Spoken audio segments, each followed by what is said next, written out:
You can fix an F-150 AC that blows warm at idle by removing a small spacer shim behind the compressor clutch plate.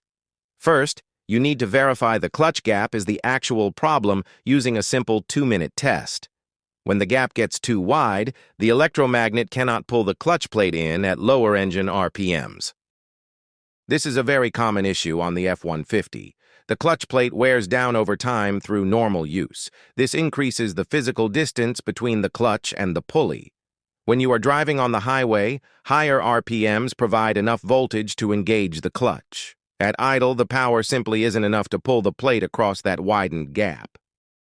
To test this, start your truck and turn the AC to maximum cold. Pop the hood and locate the AC compressor on the lower passenger side of the engine. Watch the front of the compressor pulley. The center clutch plate should be spinning along with the pulley. If the center is stationary while the outer belt pulley spins, carefully tap the front of the clutch plate lightly with a broom handle or a long piece of wood. If the clutch snaps into place and starts spinning immediately after you tap it, your clutch gap is definitely too wide. The electromagnet just needed a little physical help closing the distance.